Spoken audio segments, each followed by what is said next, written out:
Okay, think I got enough juice in me and in the microphone so we can do a little bit of chapter 8 so we can get started on it. So while I'm here, um, feeling it, let's do it. So here's chapter 8 of Michelle Obama Becoming. Here we go. Barack Obama was late on day one. I sat in my office on the 47th floor, waiting and not waiting for him to arrive. Like most first year lawyers, I was busy. I put in long hours at Sidley and Austin, often eating both lunch and dinner at my desk, while combating a continuous flow of documents, all of them written in precise and decorous lawyer language. I read memos, I wrote memos, I edited other people's memos. At this point, I thought of myself basically as trilingual. I knew the relaxed patois of the South Side and the high minded diction of the Ivy League, and now on top of that, I spoke lawyer too. I'd been hired into the firm's marketing and intellectual property practice group, which was considered internally more freewheeling and creative than other groups. I suppose because we dealt at least some of the time with advertising. Part of my job involved poring over scripts for our clients' TV and radio ads, making sure they didn't violate the FCC standards. I would later be awarded the honor of looking after the legal concerns of Barney the dinosaur. Yes, this is what passes for freewheeling in a law firm. Nicole, you can probably relate to some of this stuff, dealing with all the lawyer stuff that you do, looking at their paperwork. The problem for me was that as a junior associate, my work didn't involve much actual interaction with clients, and I was a Robinson, raised in the boisterous scrum of my extended family, molded by my father's instinctive love of a crowd. I craved interaction of any sort. To offset the solitude, sorry about that, I joked around with Lorraine, my assistant, a hyper organized, good humored African American woman several years my senior, who sat just outside my office and answered my phone. I had friendly professional relationships with some of the senior partners and perked up at any chance I had to chit chat with my fellow associates. But in general, everyone was overloaded with work and careful not to waste one billable minute of the day, which put me back at my desk alone with my documents. If I had to spend 70 hours a week somewhere, my office was a pleasant enough place. I had a leather chair, a buffed walnut desk, and wide windows with a southeastern view. I could look out over the hodgepodge of the business district and see the white-capped waves of Lake Michigan, which in summertime were dotted with bright sailboats. If I angled myself a certain way, I could trace the coastline and glimpse a narrow seam of the south side with its low-rise rooftops and intermittent stands of trees. From where I sat, the neighborhoods appeared placid and almost toy-like, but the reality was in many cases far different. Parts of the South Side had become desolate as businesses shut down and families continued to move out. The steel mills that had once provided stability were cutting thousands of jobs. The crack epidemic, which had ravaged African American communities in places like Detroit and New York, was only just reaching Chicago, but its course was no less destructive. Gangs battled for market share, recruiting young boys to run their street corner operations, which, while dangerous, was far more lucrative than going to school. The city's murder rate was starting to tick upward, a sign of even more trouble to come. I made good money at Sidley, but was pragmatic enough to take a bird in the hand when it came to housing. Since finishing law school, I'd been living back in my old South Shore neighborhood, which was still relatively untouched by gangs and drugs. My parents had moved downstairs into Robbie and Terry's old space, and their invitation I'd taken over the upstairs apartment. And at their invitation, I'd taken over the upstairs apartment where we'd all lived when I was a kid, sprucing it up with a crisp white couch and framed batik prints on the walls. I wrote my parents an occasional check that loosely covered my share of the utilities. It hardly counted as paying rent, but they insisted it was plenty. Though my apartment had a private entrance, I most often tromped through the downstairs kitchen as I came and went for work, in part because my parents' back door opened directly to the garage, and in part because I was still and always would be a Robinson, even if I now fancied myself the sort of suit wearing, sob driving, independent young professional I'd always dreamed of being. I didn't much like being alone. I fortified myself with daily check ins with my mom and dad. I'd hug them that very morning, in fact, before dashing out the door and driving through a heavy rainstorm to get to work. To get to work, I might add, on time. I looked at my watch. "Any sign of this guy?" I called to Lorraine. Her sigh was audible. "Girl, no," she called back. She was amused, I could tell. She knew how tardiness drove me nuts, how saw it as nothing but hubris. Barack Obama had already created a stir at the firm. For one thing, he'd just finished his first year of law school, and normally we only hired second-year students for summer positions. But rumor had it he was exceptional. Word had spread that one of his professors at Harvard, the daughter of a managing partner, claimed he was the most gifted law student she'd ever encountered. Some of the secretaries who'd seen the guy come in for his interview were saying that on top of this apparent brilliance, he was also cute. I was skeptical of all of it. In my experience, you put a suit on any half intelligent black man, and white people tended to go bonkers. I was doubtful he'd earned the hype. I'd checked out his photo in the summer edition of our staff directory, a less than flattering, poorly lit headshot of a guy with a big smile and a whiff of geekiness, and remained unmoved. His bio said he was originally from Hawaii, which at least made him a comparatively exotic geek. Otherwise, nothing stood out. The only surprise had come weeks earlier when I made a quick obligatory phone call to introduce myself. I'd been pleasantly startled by the voice on the other end of the line, a rich, even sexy baritone that didn't seem to match his photo one bit. It was another 10 minutes before he checked in at the reception area on our floor, and I walked out to meet him, finding him seated on a couch, one Barack Obama dressed in a dark suit and still a little damp from the rain. He grinned sheepishly and apologized for his lateness as he shook my hand. He had a wide smile and was taller and thinner than I'd imagined he'd be, a man who was clearly not much of an eater, who also looked fully unaccustomed to wearing business clothes. If he knew he was arriving with a whiz kid reputation, it didn't show. As I walked him through the corridors to my office, introducing him to the cushy mundanities of corporate law, showing him the word processing center and the coffee machine, explaining our system for tracking billable hours, he was quiet and deferential, listening attentively.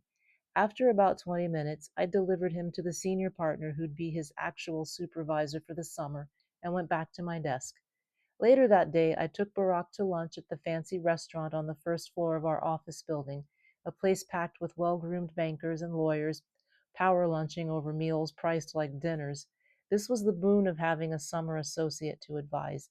It was an excuse to eat out and eat well, and to do it on the firm's expense account. As Barack's advisor, I was meant to act as a social conduit more than anything. My assignment was to make sure he was happy in the job, that he had someone to come to if he needed advice, and that he felt connected to the larger team. It was the start of a larger wooing process, the idea being, as it was with the summer associates, that the firm might want to recruit him for a full time job once he had his law degree.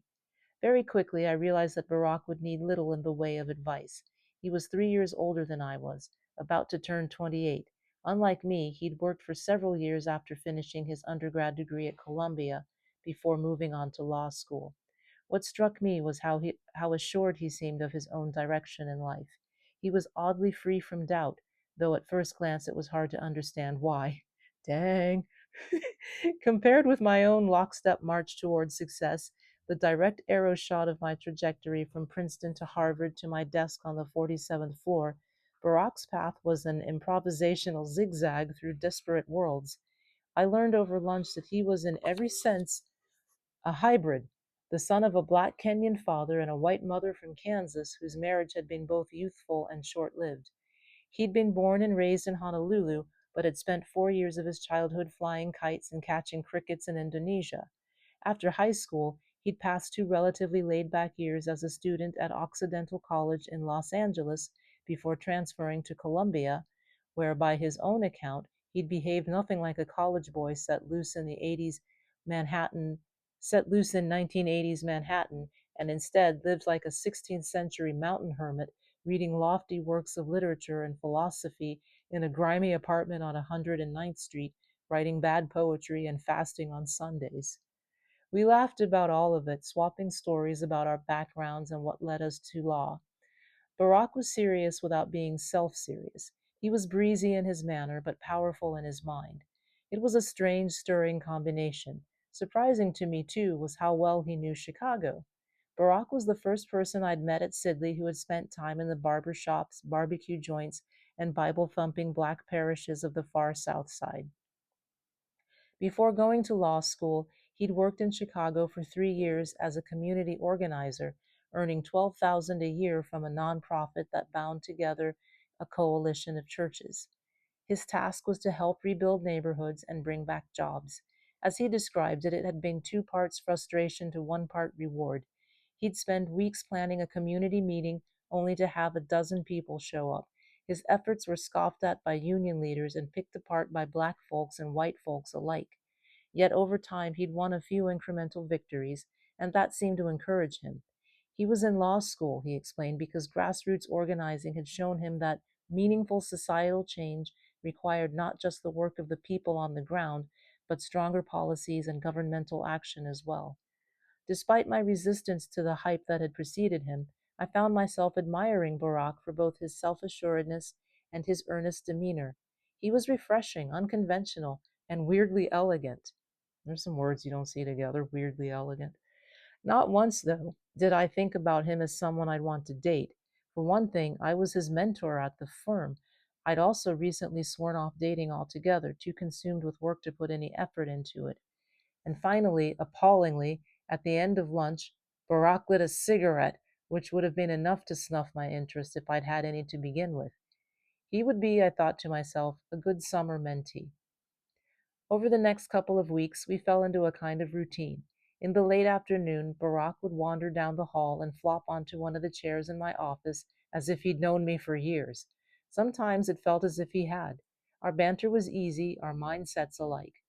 We gave each other sideways glances when people around us got stressed to the point of mania, when partners made comments that seemed condescending or out of touch.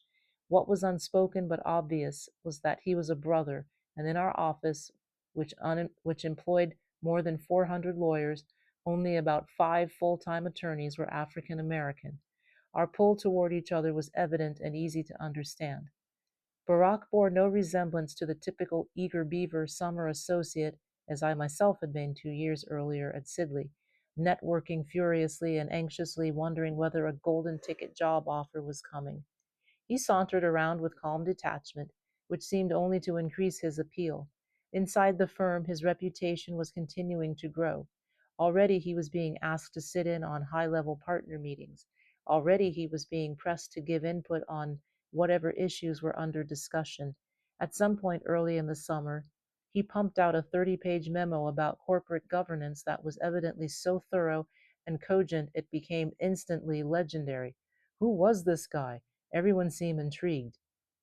I brought you a copy, Barack said one day, sliding his memo across my desk with a smile. Thanks, I said, taking the file, looking forward to it. After he left, I tucked it into a drawer. Did he know I never read it? I think he probably did. He'd given it to me as half a joke. Given me He'd given it to me half as a joke. We were in different specialty groups, so there was no material overlap in our work anyway. I had plenty of my own documents to contend with, and I didn't need to be wowed. We were friends now, Barack and I, comrades in arms. We ate lunch out at least once a week, and sometimes more often than that, always, of course, billing Sidley and Austin for the pleasure. Gradually, we learned more about each other. He knew that I lived in the same house as my parents, and that my happiest memories of Harvard Law School stemmed from the work I'd done in the Legal Aid Bureau. I knew that he consumed volumes of political philosophy as if it were beach reading, that he spent all his spare change on books. We might be related. I knew that his father had died in a car crash in Kenya and that he'd made a trip there to try to understand more about the man. I knew he loved basketball, went for long runs on the weekends, and spoke wistfully of his friends and family on Oahu. I knew he had plenty of girlfriends in the past, but didn't have one now. This last bit was something I thought I could rectify. My life in Chicago was nothing if not crowded with accomplished and eligible black women. My marathon work hours notwithstanding, I liked to socialize. I had friends from Sidley, friends from high school, friends developed through professional networking, and friends I'd met through my brother Craig, who was newly married and making his living as an investment banker in town. We were a merry co-ed crew, congregating when we could in one downtown bar or another, and catching up over long, lavish meals on weekends. I'd gone out with a couple of guys in law school, but hadn't met anyone special upon returning to Chicago, and had little interest anyway. I'd announced to everyone, including potential suitors, that my career was my priority. I did, though, have plenty of girlfriends who were looking for someone to date. Excuse me. One evening early in the summer, I brought Barack along with me to a happy hour at a downtown bar, which served as an unofficial monthly mixer for black professionals and was where I often met up with friends. He'd changed out of his work clothes, I'd noticed, and was wearing a white linen blazer that looked as if it came straight out of the Miami Vice costume closet. Ah, well, there was no arguing with the fact that even with his challenged sense of style, Barack was a catch. He was good looking, poised, and successful. He was athletic, interesting, and kind. What more could anyone want? I sailed into the bar, certain I was doing everyone a favor, him and all the ladies. Almost immediately, he was corralled by an acquaintance of mine, a beautiful and high powered woman who worked in finance. She perked up instantly, I could see, talking to Barack. Pleased with this development, I got myself a drink and moved on toward others I knew in the crowd. 20 minutes later, I caught sight of Barack across the room in the grips of what looked to be an endless conversation with the woman who was doing a large portion of the talking. He shot me a look, implying that he'd like to be rescued. He was a grown man. I'd let him rescue himself. Do you know what she asked me? He said the next day, turning up in my office, still slightly incredulous. She asked if I liked to go riding. She meant on horseback. He said they'd discussed their favorite movies, which also hadn't gone well. Barack was cerebral, probably too cerebral for most people to put up with. This, in fact, would be my friend's assessment of him when next we spoke. He wasn't a happy hour guy, and maybe I should have realized that earlier. My world was filled with hopeful, hardworking people who were obsessed with their own upward mobility. They had new cars and were buying their first condos and liked to talk about it all over martinis after work. Barack was more content to spend an evening alone reading up on urban housing policy. As an organizer, he'd spent weeks and months listening to poor people describe their challenges. His insistence on hope and the potential for mobility I was coming to see came from an entirely different and not easily accessible place. There was a time, he told me, when had been looser, more wild. He'd spent the first 20 years of his life going by the nickname Barry. As a teen, he smoked pot in the lush volcanic foothills of Oahu. At Occidental, he rode the waning energy of the 70s, embracing Hendrix, Cousin Jimmy, and the Stones. Somewhere along the way, though, he'd stepped into the fullness of his birth name, Barack Hussein Obama, and the complicated rubric of his identity. He was white and black, African and American. He was modest and lived modestly, yet knew the richness of his own mind and the world of privilege that would open up to him as a result. He took it all seriously, I could tell. He could be light-hearted and jokey, but he never strayed far from a larger sense of obligation. He was on some sort of quest, though he didn't yet know where it would lead. All I knew was that it didn't translate over drinks. Next time happy hour rolled around, I left him at the office. Okay, let's see. We got one, two. Oh, I'm going to try to finish this, okay? Here we go. When I was a kid, my parents smoked. They lit cigarettes in the evenings as they sat in the kitchen, talking through their work days. They smoked while they cleaned the dinner dishes later at night, sometimes opening a window to let in some fresh air. They weren't heavy smokers, but they were habitual smokers, and defiant ones, too. They smoked long after the research made it clear that it was bad for you. The whole thing drove me crazy, and Craig as well. We made an elaborate show of coughing when they lit up. We ran sabotage missions on their supplies. When Craig and I were very young, we pulled a brand new carton of Newports from a shelf and set about destroying them, snapping them like beans over the kitchen sink. Another time, we dipped the ends of the cigarettes in hot sauce and returned them to the pack. We lectured our parents about lung cancer, explaining the horrors that had been shown to us on film strips during health class at school. Images of smokers' lungs desiccated and black as charcoal, death in the making, death right inside your chest. For contrast, we'd been shown pictures of florid pink lungs that were healthy, uncontaminated by smoke. The paradigm was simple enough to make their behavior confounding. Good, bad, healthy, sick. You choose your own future. It was everything our parents had ever taught us, and yet it would be years before they finally quit. Well, that's good, they quit. Barack smoked the way my parents did, after meals, walking down a city block, or when he was feeling anxious and needed to do something with his hands. In 1989, smoking was more prevalent than it is now, more embedded in everyday life. Research on the effects of secondhand smoke was relatively new.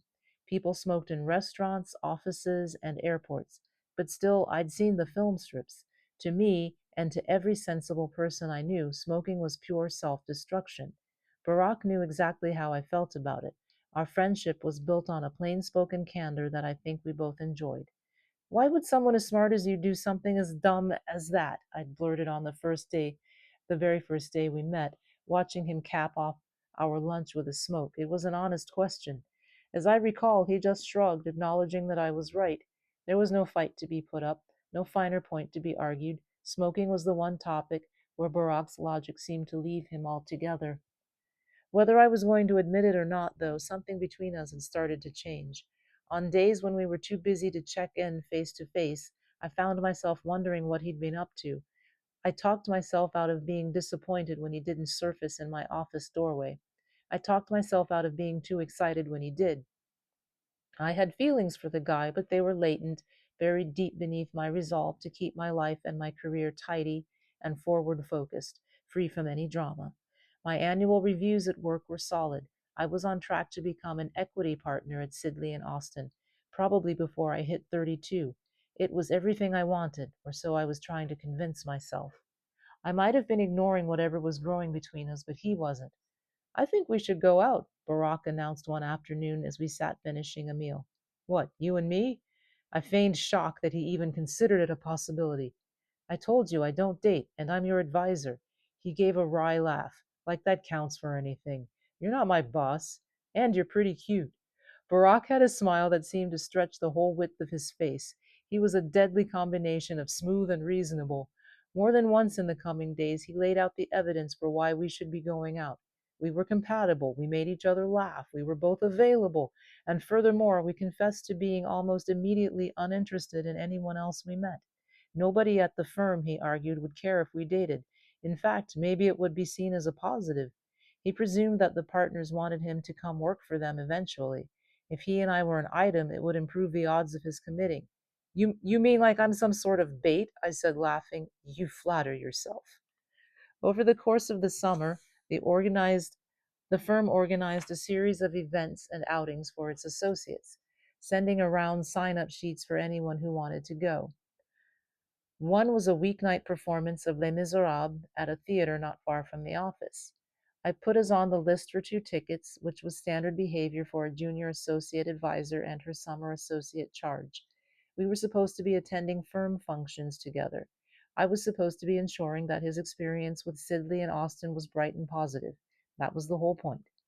We sat side by side in the theater, both of us worn out after a long day of work. The curtain went up and the singing began, giving us a gray, gloomy version of Paris. I don't know if it was my mood or whether it was just Les Miserables itself, but I spent the next hour feeling helplessly pounded by French misery. Grunts and chains, poverty and rape, injustice and oppression. Millions of people around the world had fallen in love with this musical, but I squirmed in my seat, trying to rise above the inexplicable torment I felt every time the melody repeated. When the lights went up for intermission, I stole a glance at Barack. He was slumped down with his right elbow on the armrest and index finger resting on his forehead, his expression unreadable. What'd you think? I said. He gave me a sideways look. Horrible, right? I laughed, relieved that he felt the same way. Barack sat up in his seat. What if we got out of here? We could just leave. Under normal circumstances, I wouldn't bolt. I wasn't that sort of person. I cared too much what the other lawyers thought of me, what they'd think if they spotted our empty seats. I cared too much in general about finishing what I'd started, about seeing every last little thing through to their absolute heart-stopping end, even if it was an overwrought Broadway musical on an otherwise beautiful Wednesday night. This, unfortunately, was the box checker in me. I endured misery for the sake of appearances, but now it seemed I'd joined up with someone who did not. Avoiding everyone we knew from work, the other advisors and their summer associates bubbling effusively in the lobby, we slipped out of the theater and into a balmy evening. The last light was draining from a purple sky. I exhaled my relief so palpable that it caused Barack to laugh. "Where are we going now?" I asked. "How about we grab a drink?" We walked to a nearby bar in the same manner we always seemed to walk, with me a step forward and him a step back. Barack was an ambler. He moved with a loose jointed Hawaiian casualness, never given to hurry, even and especially when instructed to hurry. I, on the other hand, power walked even during my leisure hours and had a hard time deaccelerating. But I remember how that night I counseled myself to slow down just a little, just enough so that I could hear what he was saying, because it was beginning to dawn on me that I cared about hearing everything he said. Until now, I constructed my existence carefully, tucking and folding every loose and disorderly bit of it, as if building some tight and airless piece of origami. I had labored over its creation. I was proud of how it looked, but it was delicate. If one corner came untucked, I might discover that I was restless. If another popped loose, it might reveal I was uncertain about the professional path I'd so deliberately put myself on, about all the things I told myself I wanted. I think now I think now it's why I guarded myself so carefully, why I still wasn't ready to let him in. He was like a wind that threatened to unsettle everything. A day or two later, Barack asked if I could give him a ride to a barbecue for summer associates, which was happening that weekend at a senior partner's home in one of the wealthy lakefront suburbs north of the city. The weather, as I remember it, was clear that day, the lake sparkling at the edge of a well-tended lawn. A caterer served food as music blared over stereo speakers, and people remarked on the tasteful grandeur of the house. The whole milieu was a portrait of affluence and ease, a less than subtle reminder of the payoff that came when you committed yourself wholeheartedly to the grind. Barack, I knew, wrestled with what he wanted to do with his life, which direction his career would take. He had an uneasy relationship with wealth. Like me, he'd never had it, and he didn't aspire to it either. He wanted to be effective far more than he wanted to be rich, but was still trying to figure out how. We walked through the party not quite like a couple, but still mostly together, drifting between clusters of colleagues, drinking beer and lemonade, eating hamburgers and potato salad from plastic plates. We'd get separated and then find each other again. It all felt natural. He was quietly flirty with me, and I was flirty back. Some of the men started playing pickup basketball, and I watched as Barack moseyed on over to the court in his flip flops to join. He had an easy rapport with everyone at the firm. He addressed all the secretaries by name and got along with everyone, from the older, stuffier lawyers to the ambitious young bucks who were now playing basketball. "He's a good person," I thought to myself, watching him pass the ball to another lawyer. Having sat through the scores of high school and college games, I recognized a good player when I saw one, and Barack quietly passed the test. He played an athletic, artful form of basketball, his lanky body moving quickly, showing power I hadn't noticed before. He was swift and graceful, even in his Hawaiian footwear. I stood there pretending to listen to what somebody's perfectly nice wife was saying to me, but my eyes stayed fixed on Barack. I was struck for the first time by the spectacle of him, the strange mix of everything man. As we drove back to the city in the early evening, I felt a new ache, some freshly planted seed of longing. It was July. Barack would be leaving sometime in August, disappearing into law school and whatever else life held for him there. Nothing had changed outwardly. We were kidding around as we always did, gossiping about who'd said what at the barbecue. But there was a certain kind of heat climbing up my spine. I was acutely aware of his body in the small space of my car, his elbow resting on the console, his knee within reach of my hand. As we followed the southward curve of Lakeshore Drive, passing bicyclists, cyclists, and runners on the pedestrian pathways, I was arguing silently with myself. Was there a way to do this unseriously? How badly could it hurt my job? I had no clarity about anything, about what was proper, about who would find out and whether that mattered, but it hit me that I was done waiting for clarity. He was living in Hyde Park, subletting an apartment from a friend. By the time we pulled into the neighborhood, the tension lay thick in the air between us, like something inevitable or predestined was finally about to happen. Or was I imagining it? Maybe I'd shut him down too many times. Maybe he'd given up and now just saw me as a good, stalwart friend, a girl with an air-conditioned sob who'd drive him around when he'd needed it. I halted the car in front of his building, my mind still in blurry overdrive. We let an awkward beat pass, each waiting for the other to initiate a goodbye. Barack cocked his head at me. "Should we get some ice cream?" he said. This is when I knew the game was on, one of the few times I decided to stop thinking and just live. It was a warm summer evening in the city that I loved. The air felt soft on my skin. There was a Baskin Robbins on the block near Barack's apartment, and we got ourselves 2 cones, taking them outside to eat, finding ourselves a spot on the curb. We sat close together with our knees pulled up, pleasantly tired after a day spent outdoors, eating our ice cream quickly and wordlessly, trying to stay ahead of the melt. Maybe Barack read it on my face or sensed it in my posture, the fact that everything for me had now begun to loosen and unfold. He was looking at me curiously with that trace of a smile. "Can I kiss you?" he asked, and with that I leaned in and everything felt clear. Okay, so that's the end of chapter 8. And the next section is called Becoming Us. So that will be chapter 9, and I'm out of voice. So we will pick that up. Let me know when you get through chapter 8. I'm going to double check, make sure it all went through. But I still have power, so it should have gone through. So let me know how it panned out, how you liked it.